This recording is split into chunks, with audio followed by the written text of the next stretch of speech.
আপনার মনে হচ্ছে বাচ্চা বাচ্চা ছেলেমেয়েগুলো তাদেরকে দোষ দেবো, তাদেরকে নিয়ে মস্করা করবো, হে মা 50 টাকার জন্য তোমরা করছো না, এই 50 টাকাটাও অনেক। আপনারা হয় ঘোষণা করুন 50 টাকার জায়গায় 500 টাকা দেবো, কিন্তু চাকরিটাও দেবো। এই আশাটা দেখা আমরা ভুলে গেছি। এই যে পিঙ্কি যে বাচ্চা মেয়েটার বক্তব্য, বাচ্চা ছেলে মেয়েগুলোর বক্তব্য তুলে ধরেছে, প্রথম যে বক্তব্য একবার শুনুন। এই সরকার যতদিন আছে ততদিন চাকরি পাবে না। হ্যাঁ, কি বলছেন? আপনি তো যুবসাথীর ক্যাম্পে দাঁড়িয়ে আছেন। পাবেন না কেন? পাবে না, যতদিন এই সরকার আছে ততদিন পাবে না। এবার ভয় লাগছে না এই কথাগুলো ক্যাম্পে দাঁড়িয়ে বলছেন? পাবেন না কেন মনে হচ্ছে? চাকরি পরীক্ষা অনেক দিয়েছি কিন্তু পাইনি চাকরি, এটাও আছে। প্রাইভেট জব করলে অনেক পাবি, প্রাইভেটে অনেক তাড়াতাড়ি জব পেয়ে যাচ্ছে, এটাতে পাওয়া যাচ্ছে না। 1500 টাকা চলবে? চলবে না, যত আমার হাত খরচাটা বেরিয়ে যাবে, এটাও আমার হাত খরচাটা বেরিয়ে যাবে। যখন তুমি আর অত্যাচার সহ্য করতে পারবে না, তখন অত্যাচারকে আনন্দ রূপে গ্রহণ করো। এখন বাংলায় বোধহয় মমতা বন্দ্যোপাধ্যায় সেই লেভেলে খেলছেন। অত্যাচার করতে করতে করতে, স্বপ্নগুলো ভাঙতে ভাঙতে ভাঙতে, করাপশন করতে করতে করতে, দুর্নীতিকে নর্মালাইজ করতে করতে করতে এখন আর আমাদের বোধ বুদ্ধি আমরা সমস্ত কিছু জলাঞ্জলি দিয়েছি। ঠিকই তো, এই ছেলেটা ভুল কি বলেছে? এই ছেলেটাকে নিয়ে যদি কেউ মস্করা করে, আমি তার পাশে এসে দাঁড়াবো। এই ছেলেটি কোনো ভুল কথা বলেনি। এই প্রশ্নটা তো বিরোধীদের এবার করা উচিত যে আমরা কি করছি তৃণমূল সরকারকে সরানোর জন্য। একটা ছেলে এসে জানে যে এই রাজ্যে চাকরি বাকরি আর আসবে না, যেটা দেয় সেটা নিয়ে নি। কালকে বিরিয়ানির প্যাকেট যদি বিনা পয়সায় দেওয়া হয়, আমরা 5000 লোক লাইন দেবো। পরশুদিন যদি একটা শ্যাম্পুর প্যাকেট যদি বিনা পয়সায় দেওয়া হয়, আমরা 1000 জন লাইন দেবো। মাদ্রাসার ছেলেমেয়েগুলো লাইন দিয়ে দাঁড়িয়ে আছে, চাকরি প্রার্থী যারা রয়েছে লাইন দিয়ে দাঁড়িয়ে রয়েছে, শারীর শিক্ষার মানুষজন লাইন দিয়ে দাঁড়িয়ে রয়েছে। কোনোদিন দেখেছেন রাস্তায় খালি গায়ে শিক্ষকরা তারা হামাগুড়ি দিচ্ছে, দণ্ডি কাটছে? কোনোদিন দেখেছেন কোনো রাজ্যে? এই রাজ্যে আমরা দেখেছি, এটাকে আমরা নর্মাল করে দিয়েছি। কোনো রাজ্যে দেখেছেন শিক্ষকদেরকে ফেলে মারা হচ্ছে? আমরা এই রাজ্যে নর্মালাইজ করে দিয়েছি। কোনোদিন দেখেছেন বাচ্চারা, কোনো রাজ্যের কোনো বাচ্চারা দেখেছে আজকে যে শিক্ষক কালকেই তার চাকরিটা চলে গেল, পরশুদিন তাকে সবাই মিলে মস্করা করছে, ও স্যার আপনি তো ঘুষ দিয়ে চাকরি পেয়েছেন? প্রবলেমটা এখন গরু চুরি, কয়লা চুরি, সিমেন্ট চুরি, বালি চুরির নয়। প্রবলেমটা এখন প্রত্যাশা চুরির। মিনমিনে মিডিয়া এটাকে দেখাবে না, মিনমিনে মিডিয়া এটাকে দেখাবে না বলে মাথায় নেমে পড়েছে, রাস্তায় নেমে পড়েছে।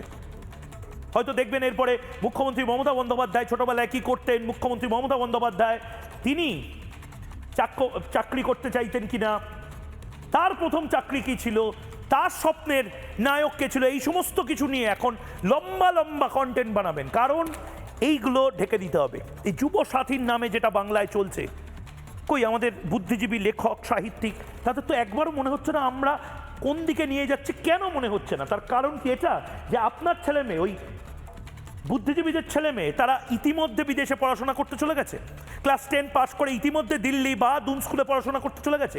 তার জন্য কি মিনমিনে মিডিয়া এই যুব সাথী প্রকল্পের নামে বাংলায় উচ্ছ্বাসের খবর দেখাচ্ছেন? আমি জানি না, মানে এর থেকে লজ্জাজনক দিন হয় না বোধহয়। আমরা সেলিব্রেট করছি, মনে হচ্ছে স্বাধীনতা এসেছে।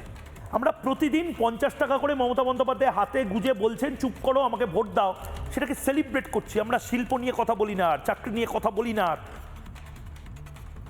আমাদের প্রতিনিধি মেঘা কি রিপোর্ট তুলে ধরেছেন শুনুন।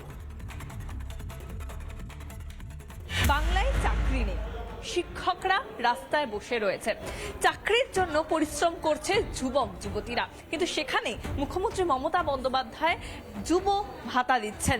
এখানে আমি এই মুহূর্তে রাসবিহারী বিধানসভায় রয়েছে এবং যেখানে মিনমিনি মিডিয়ারা তারা দেখাচ্ছেন যুবসাথী প্রকল্প নিয়ে, যুবসাথী প্রকল্প মুখ্যমন্ত্রী মমতা বন্দ্যোপাধ্যায়ের হয়ে সেখানে আমরা সাধারণ মানুষের কথা তুলে ধরবো। বাংলায় সরকারি চাকরি নেই, চাকরির জন্য পড়াশোনা করছেন?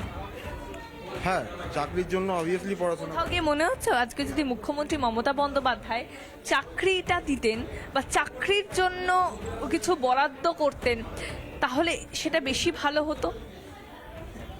চাকরির স্কোপটা কম আছে, সেই জন্যই হয়তো এগুলো মানে এই প্রকল্পগুলো উনি চালু করেছেন। 1500 টাকায় কি সংসার চলে? চলে না, সেটা তো চলে না।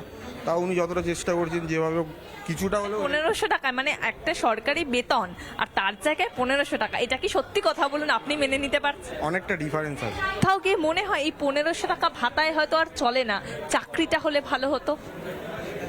তবুও যেটুকুনি পাবে কি করবে, কিছু তো করার নেই। আশা তো সবাই থাকে যে কিছু একটা ভালো জিনিস হয়, সবাই তো চায় এটা। মানে কোথাও গিয়ে সরকারি চাকরির জায়গায় ভাতাটাকে কি আপনারা মেনে নিতে পারছেন? মানে 1500 টাকায় কি একটা সংসার চলে?